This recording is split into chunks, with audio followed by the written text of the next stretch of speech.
Greetings, stranger. You have arrived at this place in time where I'm speaking to you.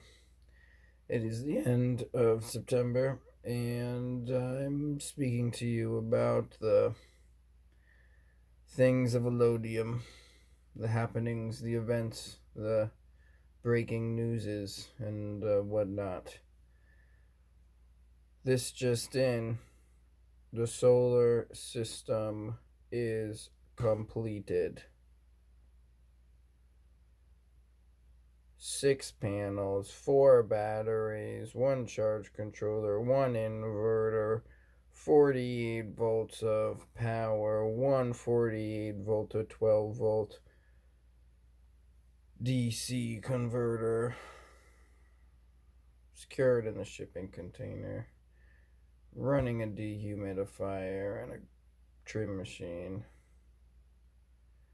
And at some point, other things too, getting an idea of how much power that actually generates, how long it can run those machines for, off of that much power, and figuring that out. So, completed. The garage platform leveled, completed. Windows organized. The greenhouse build completed. Tore the thing down, rebuilt it, looks great. There are a couple things I'll have to get done before winter. For example, insulating it a little better, but otherwise it's completed. We can do that in months. And harvesting has begun. All of the frost damage ones and ones that were early to flower have been harvested. Oh, that went out. The predictions from the last video for this month about increase in volatility, social unrest, and conflict, violence, and a trend that you could say is like a civil war trend. It's not a guarantee, but it's a trend, and there's some people feeding into it, some people ignoring it, some people calling it out, other people not in relation. Has that come to be realized in or going in that direction in the last month?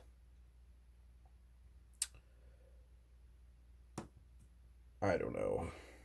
It all seems so staged and created. Volatility, it's going up and down.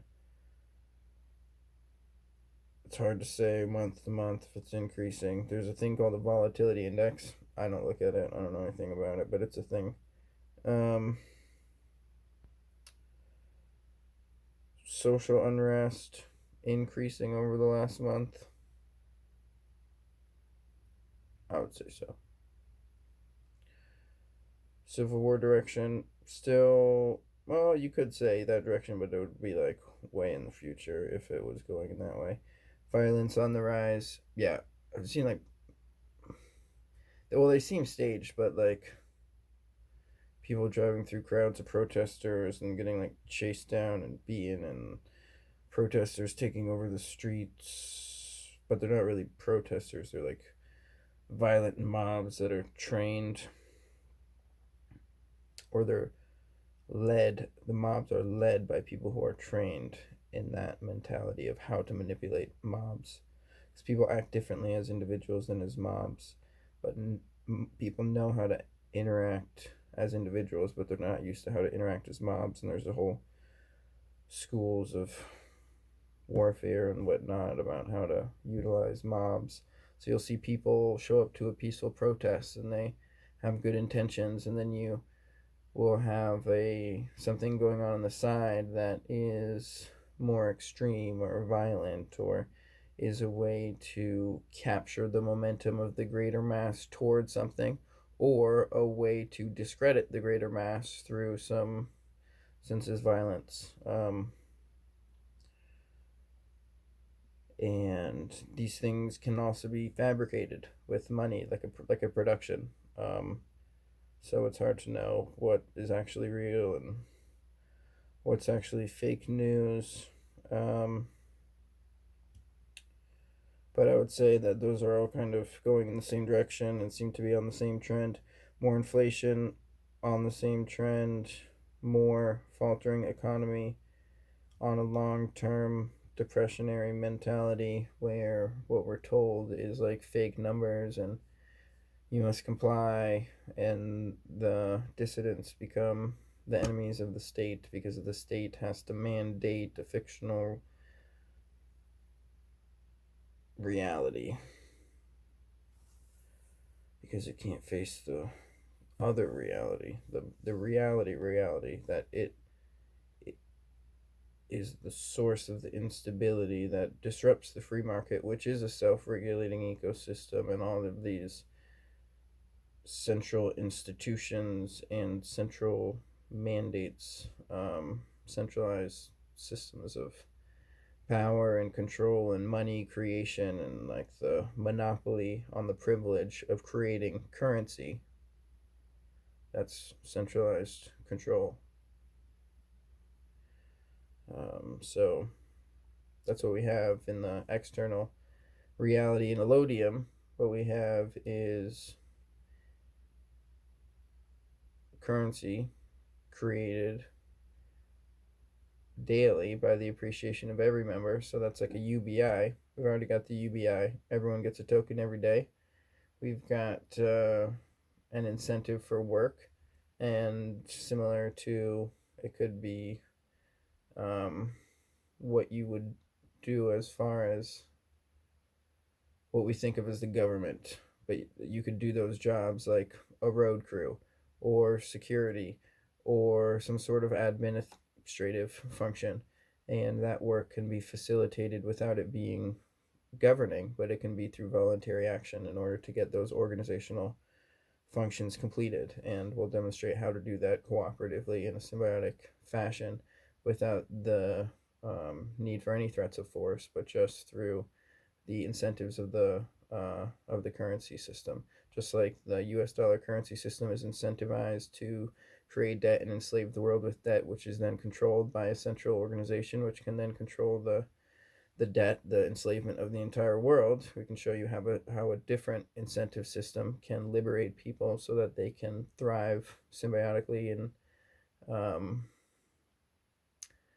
localize. Well, there's all sorts of different ways that it can happen, but the incentives so far are towards individual and family homes, working towards individual and family homes, working towards independent enterprises, and working towards community centers. And between those three, um, you can have a thriving society.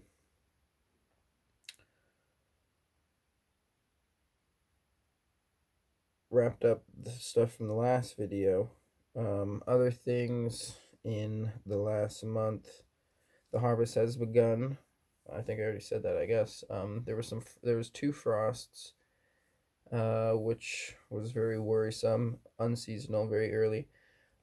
But most everything survived it, and the weather has returned to seasonal kind of temperatures, and everything is still going well. I don't know what else to really share from the last month that I haven't already covered. Therefore, I'll look forward to the next month in relation to this locality.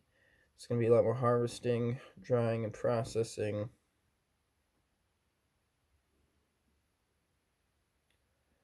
And that'll be the main focus of the next month.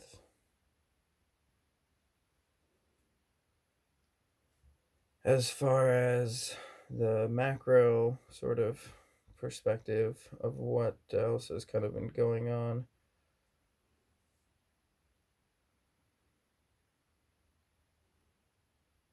I'll just bring it to the present. There's the first presidential debate tonight, and that's fascinating to me because I can't really imagine in my head what these two individuals actually relating on a direct in a direct way with each other, like how what that's gonna be like. Um, and so I don't know if I'm actually gonna watch it or just see some highlights, but that's fascinating. That's gonna be going on tonight. So we're getting into this whole election mania, hysteria, craze.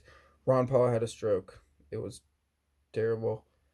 Um, Live on his Liberty Report, which he does Monday to Friday, starting at noon Eastern time, live streaming every single day. It's like the one show that I watch consistently every single day, and I recommend everyone also tune in to the Champion of Liberty while he is around and offering his sage wisdom through his many decades of life and experience on a much longer timeline than any of us have, and he's still very sane and coherent. And it's tragic to see him have a stroke type event. Um, but he's still Monday. I think that was like on a Friday, and then Monday he's live streaming. Monday, saw it yesterday, saw it today. He's just amazing. Highest regards for him, and he has been also focusing on the whole mask. Oh, that happened in the last month. I got, I think that was last month. Refused the sale of food for not having a mask. That's where the mask mandate craziness has gotten to. The local grocery store refuses to sell you food unless you wear the mask. You must wear the mask. All the data shows that the deaths have all dropped off. The epidemic is over. It's all just a hoax at this point. And Ron Paul has been covering all that. He hasn't been wearing a mask. He's been talking about how it's not effective, that they're covering the numbers every single day. If you doubt me, go look at the Ron Paul Liberty Report YouTube channel. Um, watch the last week of reports. They cover the data, the actual data, interview of doctors and judges, and where the sanity resides, and with the truth and with liberty. And everything we hear on the mainstream is not that, because the people who are aligned with that aren't tuning into that crazy bullshit. And if you still are, I feel sorry for you. I am getting the derivative of that bullshit, or some other kind of avenue of bullshit, by following internet news and stuff, and a lot of that's follows some of those same narratives, but at least it's from independent perspectives, and a lot of it's still bullshit. So always working on that balance. The more work there is to do, the less focus on the bullshit. Anything else looking forward? I bet in the next month we'll see big stimulus plan passed. I bet we'll see gold hit another all-time high. I bet we'll start to see more of the negative things, of the violence from the economic situation, and more political games leading up to the election. A lot of focus on vote fraud. If you didn't know, it is illegal to create a valid voting system which can't be manipulated. So it's the law that the vote has to be manipulated. So it's all just a show that the military is putting on for us, for the illusion of freedom to be maintained while the rest of the world is bombed and subjugated. And you're next. If you didn't realize it, you're actually being extorted right now, just by using the dollar and keeping your savings in the dollar and working your life for the dollar. And you gotta get those dollars. But I'm not gonna get personal about it, because that reflects on me as well. And I get paid in dollars, and I save in dollars, and I'm guilty of all these things, and it's happening to all of us. And that's why we have to act in order to create solutions, so that doesn't become the permanent state of affairs. That's what we're doing here. And until next month, I suppose that's all I've got to say. Good night.